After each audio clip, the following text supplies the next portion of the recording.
অসমত দুখীয়া আৰু মধ্যবিত্ত ল'ৰা ছোৱালীৰ কাৰণে আমি এনেকুৱা কাম বহুত কৰি আছো যেনেকে এবাৰ আমাৰ খেল মহাৰণ হৈ গল যিমান ভাল ল'ৰা আমি পালো নেক্সট উইকত মোৰ মিটিং আছে যে তেওঁলোকৰ ট্ৰেইনিং প্ৰগ্ৰাম এতিয়া আমি কেনেকে কৰিব পাৰো মোক ডিপাৰ্টমেণ্টে কোৱাৰ মতে 250 ল'ৰা ছোৱালী এনেকুৱা ওলাইছে ডিউৰিং দা খেল মহাৰণ যদি তেওঁলোকক আমি আগুৱাই লৈ যাব পাৰো they may be a very good prospect for Assam So next week at more meeting আছে যে কেনেকে 250 ল'ৰা ছোৱালীক আমি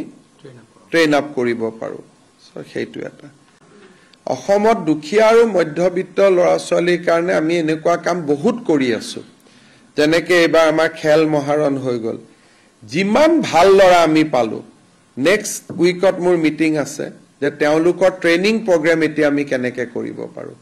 মোক ডিপাৰ্টমেণ্টে কোৱাৰ মতে 250 ল'ৰা ছোৱালী এনেকুৱা ওলাইছে during the খেল মহাৰণ যদি তেওঁলোকক আমি আগুৱাই লৈ যাব পাৰো they may be a very good prospect for Assam so next উইকত মোৰ মিটিং আছে যে কেনেকে 250 ল'ৰা ছোৱালীক আমি ট্ৰেইন আপ কৰিব পাৰো সো সেইটো এটা অসমত দুখীয়া আৰু মধ্যবিত্ত ল'ৰা ছোৱালীৰ কাৰণে আমি এনেকুৱা কাম বহুত কৰি আছো যেনেকে এবাৰ আমাৰ খেল মহাৰণ হৈ গল যিমান ভাল ল'ৰা আমি পালো নেক্সট উইকত মোৰ মিটিং আছে যে তেওঁলোকৰ ট্ৰেইনিং প্ৰগ্ৰাম এতিয়া আমি কেনেকে কৰিব পাৰো মোক ডিপাৰ্টমেণ্টে কোৱাৰ মতে 250 ল'ৰা ছোৱালী এনেকুৱা ওলাইছে ডিউৰিং দা খেল মহাৰণ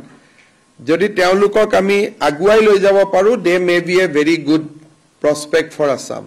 সো নেক্সট উইকত মোৰ মিটিং আছে যে কেনেকে 250 ল'ৰা ছোৱালীক আমি ট্ৰেইন আপ কৰিব পাৰো সো সেইটো এটা